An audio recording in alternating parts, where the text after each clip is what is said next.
Hello everyone, welcome to In Focus. I'm your host, Addison Smith. Maybe over the past several years you've noticed that those who hate America the most are the ones who are loved by America the most. Today it's cool and trendy to scream at the clouds, "Down with capitalism, F America!" It's cool and trendy to burn American flags, kneel for our anthem, bash the country. Pick any Hollywood celebrity, for example. Colin Kaepernick, Nick Cannon, these are the ungrateful, rich, snobby elites among us living more luxurious lives than you could ever dream of. But what do they say about the country that gave them these luxuries? It's systemically racist. White people are evil. In Nick Cannon's case, white people are subhuman savages incapable of compassion. America was never great. They are in that crowd.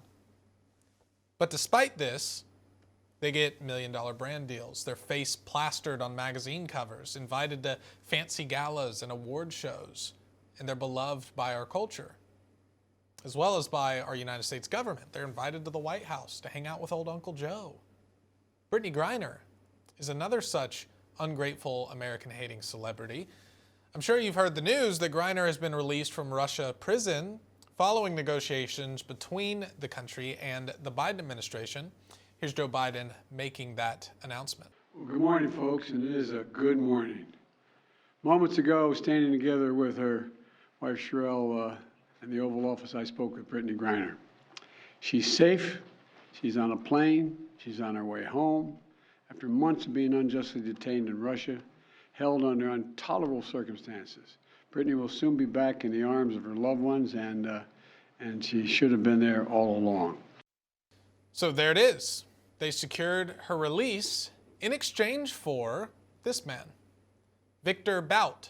Bout is known as the Merchant of Death, infamously. He's a Russian arms dealer who's in the middle of serving a 25-year prison sentence in the United States following his conviction of conspiring to kill Americans by selling tens of millions of dollars in weaponry to a designated terrorist organization.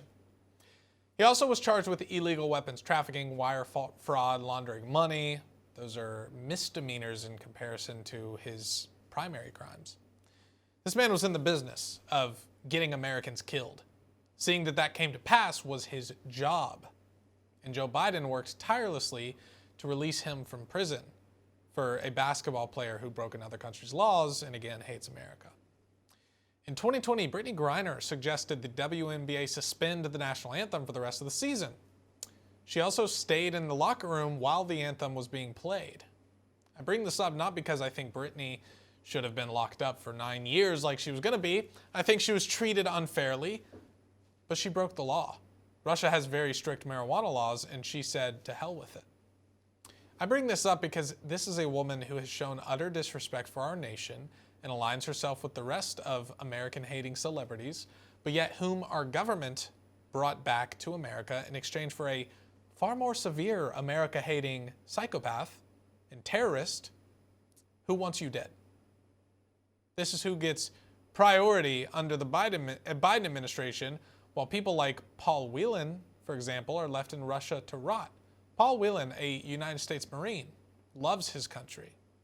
He's been in Russian prison since 2017 on charges of espionage that he and our government denies.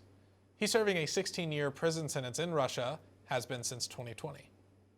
Paul has been detained in Russia far longer than Brittany Griner, has faced grueling conditions and being unjustly treated. He's in the U.S. military. And yet nobody knows about him. You've never heard his name, you've never seen his face until just now. Everyone in the world knows about Brittany Griner being detained, though. She's become a household name. Yet crickets for a U.S. Marine. Has Biden made a statement about Paul Whelan? Has he exhausted himself trying to secure his release since he took office? Of course not. And he served our country. The Biden administration even reached out to Paul's family before Brittany's release, letting them know he will not be part of the prisoner swap. Now, maybe they tried behind closed doors to have him released. Maybe not.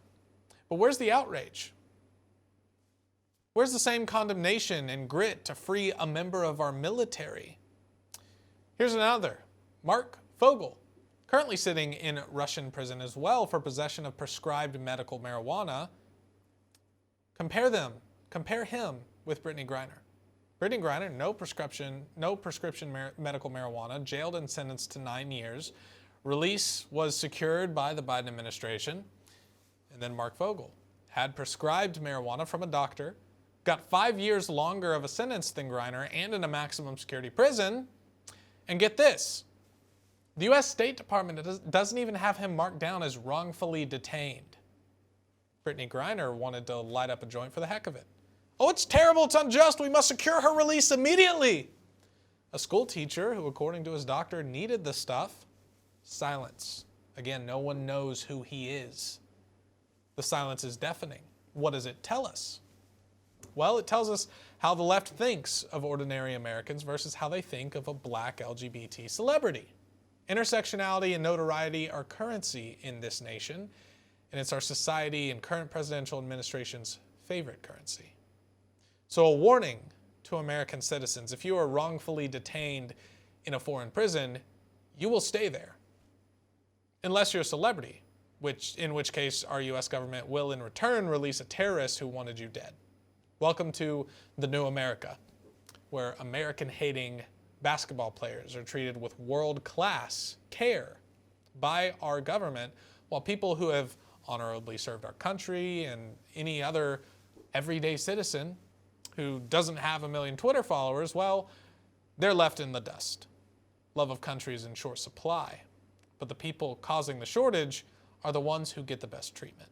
And speaking of short supply, another growing concern in America right now is a medicine shortage. The FDA warning that nearly 125 medications or medical products are becoming decreasingly accessible here in America at the moment. Everything from Tylenol to certain cancer treatments. GOP lawmakers warning that this could devastate our healthcare system. Congressman Buddy Carter joins me now, representing Georgia's 1st District. He's also a pharmacist, so great to have you on to talk about this, Congressman Carter. We're facing a shortage in medicine, medical supplies. What is the Biden administration going to do with what looks to be another crisis creeping up on their hands? Well, first of all, this is very serious. I mean, amoxicillin is one of the most commonly prescribed antibiotics on the market. And as a pharmacist and as a congressman, I'm concerned about this, very concerned. That's why I have introduced legislation, the Made in America Act, which is the drug manufacturing, active pharmaceutical ingredients, drugs, and excipients, and to try to repatriate companies back to America because we're too dependent on other countries for our pharmaceutical needs.